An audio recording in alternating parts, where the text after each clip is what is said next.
Hey, good to see you and welcome to my channel Show Vibes 24. Today breaking news is here. Trump makes history, hosting the 2025 Kennedy Center Honors amid cultural shifts and star-studded celebrations in a crisp Sunday night in Washington, D.C. December 7, 2025. President Donald J. Trump etched his name into the annals of American cultural history by becoming the first sitting U.S. president to host the prestigious Kennedy Center Honors. This glittering event, held at the iconic John F. Kennedy Center for the Performing Arts, has long been a beacon of recognition for artists who have profoundly shaped American culture and the arts. Traditionally emceed by celebrities, comedians, or other notable figures, think Walter Cronkite, Stephen Colbert, Gloria Estefan, or Queen Latifah, the ceremony took a bold turn this year with Trump at the helm.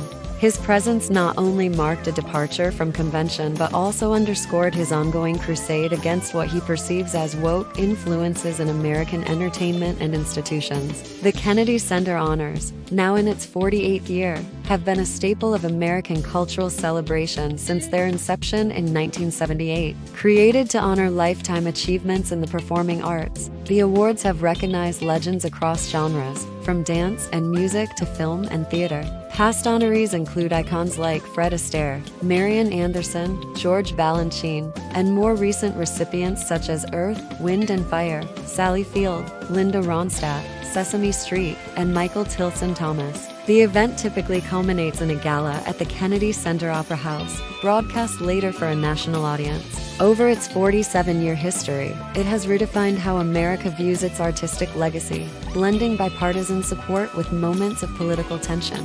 But Trump's involvement this year transforms the event into something more than a mere tribute. It's a statement. Since reclaiming the White House in January 2025, Trump has positioned the Kennedy Center as a battleground in his broader assault on progressive cultural elements. He has criticized past programming for being too liberal, fired the center's previous president, installed a Republican-heavy board, and even assumed the role of chairman himself. This shakeup has led to over $250 million in congressional funding for renovations, with Trump declaring, "We are saving the Kennedy Center." He hasn't ruled out renaming it the Trump Kennedy Center, leaving that decision to the board he now leads. The 2025 honorees, a diverse lineup of American icons. This year's honorees represent a cross-section of American entertainment, from action-packed cinema to rock anthems, disco beats, country ballads, and Broadway magic. President Trump praised them effusively, calling them among the greatest artists and actors, performers, musicians, singers,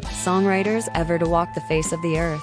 Let's dive deep into who they are, their remarkable careers, and how they fit into this historic night. Sylvester Stallone. The underdog hero of Hollywood actor Sylvester Stallone, known for his indomitable spirit both on and off screen, leads the pack. Born Sylvester Enzio Stallone on July 6, 1946, in New York City, Stallone's life story is as inspiring as his films. Overcoming a difficult birth that left him with partial facial paralysis, he pursued acting with relentless determination. His breakthrough came with Rocky 1976, which he wrote, starred in, and directed, elements of earning him Academy Award nominations for Best Actor and Best Original Screenplay, making him the third person in history to achieve that dual nod after Charlie Chaplin and Orson Welles. Stallone's career spans over 50 years, with iconic roles in the Rocky and Rambo franchises, The Expendables, and more recent hits like Creed. He has grossed billions at the box office, establishing himself as a symbol of perseverance. Politically, Stallone has been a vocal Trump supporter, serving as one of his Hollywood special ambassadors and comparing him to George Washington. This alignment likely played a role in his selection, as Trump admitted to vetoing woke nominees. Stallone's journey from poverty selling his dog for $50 to make ends meet to stardom is legendary. In a motivational twist, he bought the dog back after Rocky's success. His films often emphasize themes of redemption and grit, resonating with Trump's America First ethos. At the ceremony, tributes highlighted his cultural impact, with clips from Rocky drawing cheers. Kiss, The rock legends who painted the town black and white rock band Kiss, formed in 1973 in New York City, brings their explosive energy to the honors. Original members included rhythm guitarist and vocalist Paul Stanley the Starchild, bassist and vocalist Gene Simmons the Demon, lead guitarist Ace Frehley the Spaceman, and drummer Peter Criss the Catman. Known for their elaborate makeup, pyrotechnics, and anthems like Rock and Roll All Night, Kiss has sold over 100 million albums worldwide, becoming one of the best-selling bands ever.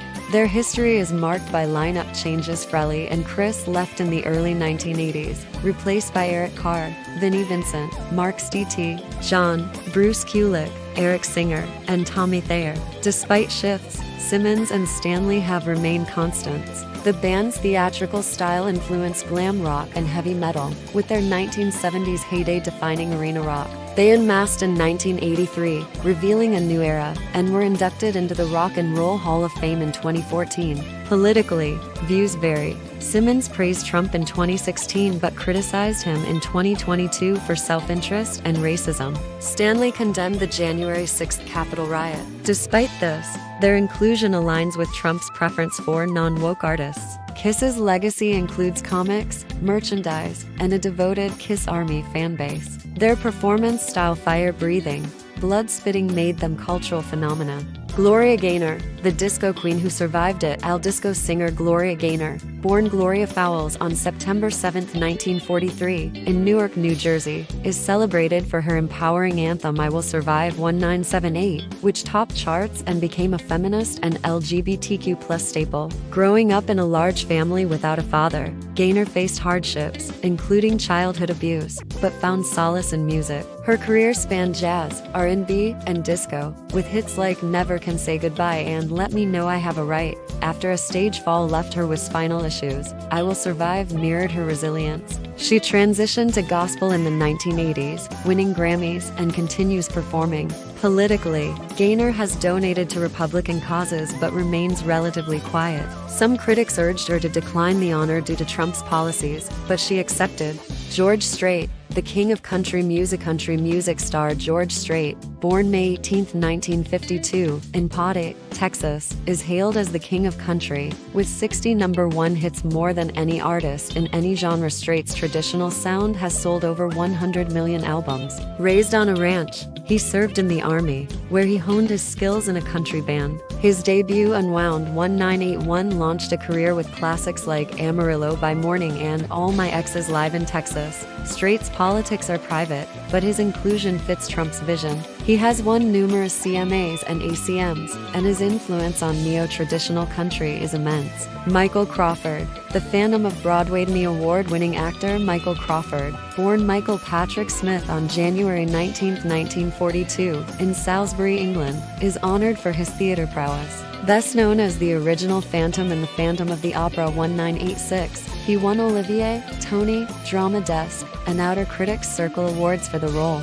Crawford's career began as a child chorister, evolving through films like Hello, Dolly, and TV. His Phantom portrayal defined the musical. Politically neutral in public, his selection highlights Trump's Broadway picks. Trump's deep involvement, from selection to stage. Trump announced in August 2025 that he would host, a first for any president. He admitted minimal preparation, relying on his good memory. More notably, he was involved in selecting honorees, rejecting some as too woke. This hands-on approach stems from his first term, where he skipped the honors due to criticism from recipients like Norman Lear in 2017. Overhauling the Kennedy Center, a Trump legacy. Kennedy Center, opened in 1971 after years of bipartisan effort, has received $257 million for renovations under Trump. He fired the president, stacked the board, and chairs it, criticizing past aesthetics and programming.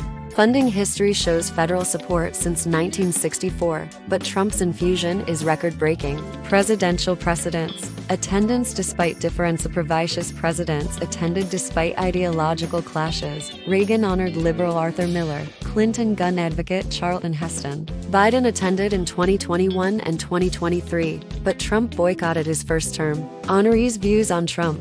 A mixed bag. Stallone is a staunch ally. Simmons and Stanley have mixed sentiments. Gaynor donated Republican. Strait and Crawford stay mum. Where to watch?